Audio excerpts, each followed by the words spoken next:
Spain march on to the final where they will be facing Portugal in the Nations League.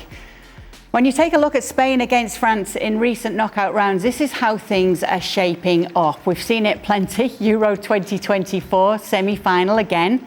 Spain coming through there.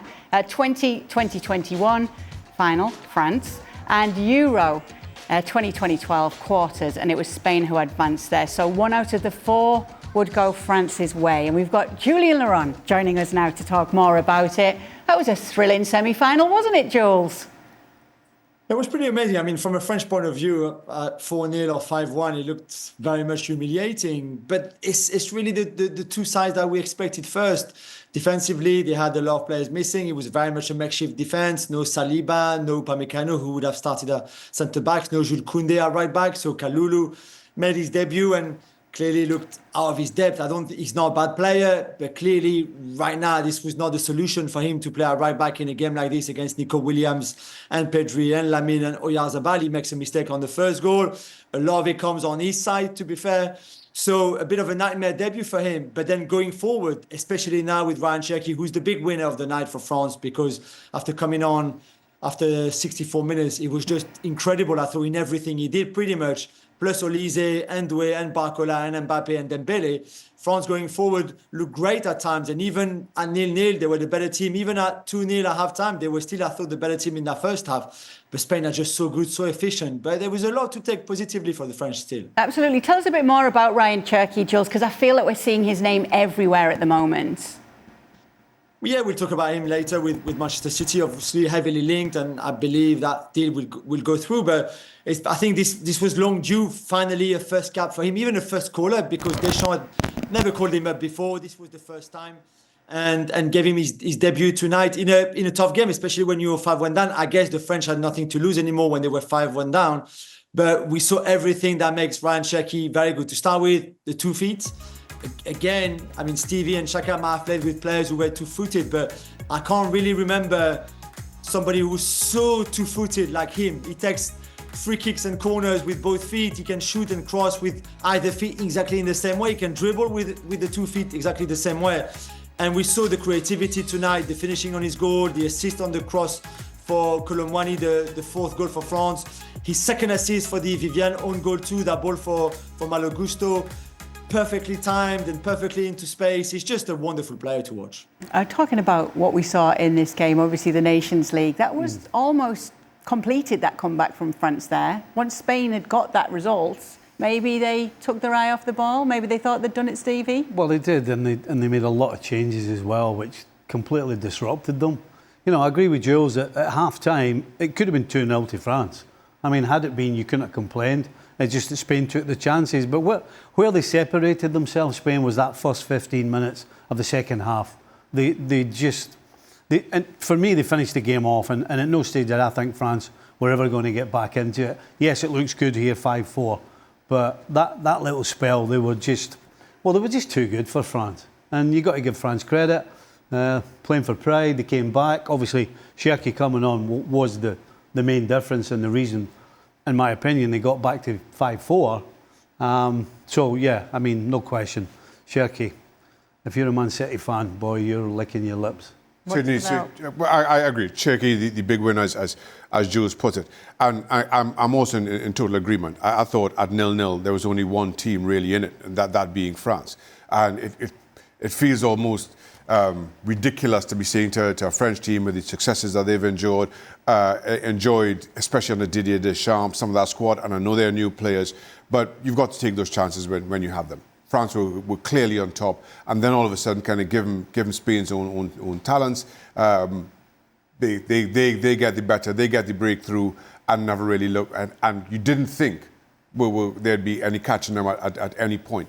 But then, even then, as they make changes, you want to have that same conversation with the Spanish national team. Like that, when you're this far in front, you don't give up the cheap penalties that Porro does. You don't allow good teams back into the games. So all being said, fantastic game of football for the neutral.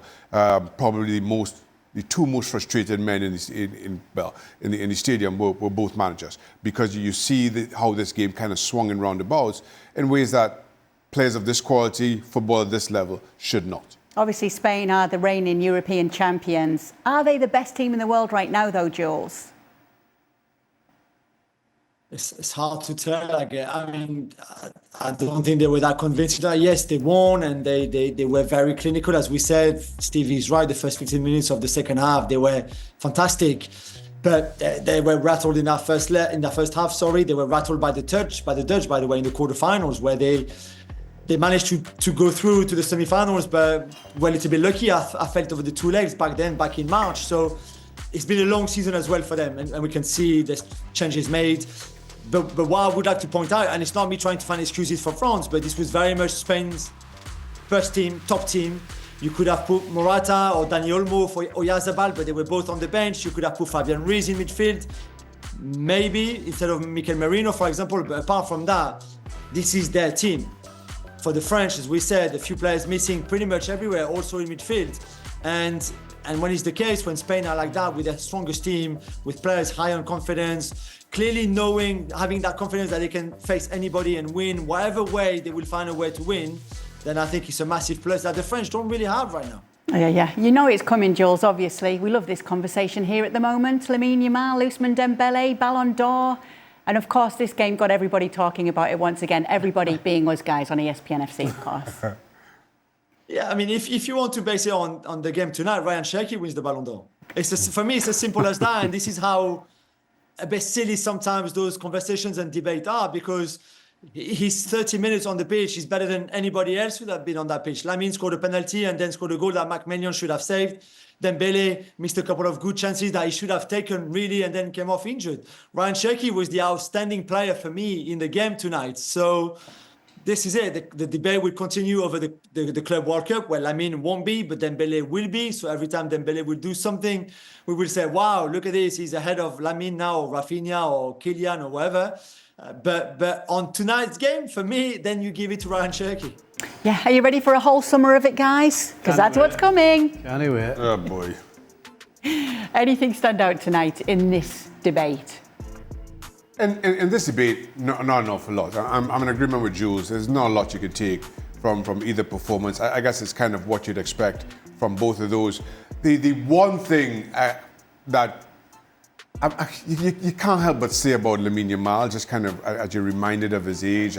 What was he? 7? Is he 18 yet? He's nearly 18. He's still 17. Not even 18 yet. But so, for instance, he gets fouled for the penalty from Rabiot. He picks the ball up and he's there juggling the ball on his shoulder. I mean, it really is, for an 18-year-old playing this game at the highest level, it really is as though he's on the playground. And that for me is the most amazing thing. So in terms of this debate specifically between Dembele and Lamine Yamal, the only takeaway from this is that Lamine Yamal just plays this game as though he were with his friends, that without any kind of pressure. And that is a joy to see. And while Jules is right, certainly in terms of stats, not an awful lot to point out. Give him a goal that should have been saved and a penalty, just his all-round play through midfield.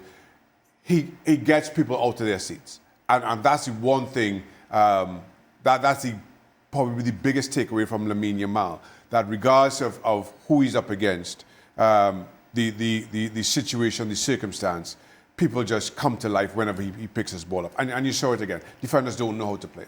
At this stage, though, the people that are voting for the Ballon d'Or, it comes down to personal taste.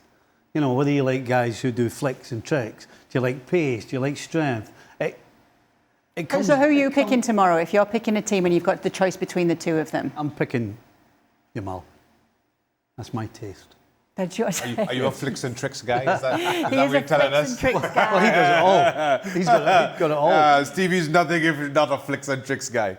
Let's talk about Lamine Yamal stepping up for the penalty at 17 years old and that cool demeanour that we did see once again, Jules.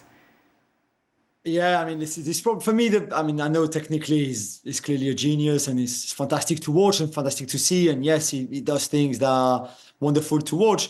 I just love the personality more than anything else. And I know not everybody's a fan of this super confidence, even at 17 years old. But like Shaka said, to be so relaxed before taking a penalty like that, and it would be in a Champions League final, it would be in a World Cup final, the Euros, to also be the leader and wanting to be the leader, wanting to lead by example at that age is wonderful. I mean, again, I know we talked about it on the show, but when he played that first leg against Inter Milan in the Champions League semi-final, and that was his 100th game, and at the end, he was clearly not happy with the performance and the result, and they handed him that shirt with the number 100 and his name, and he was so not happy. He was not even smiling. He just could not wait to go back into the dressing room because he was so frustrated.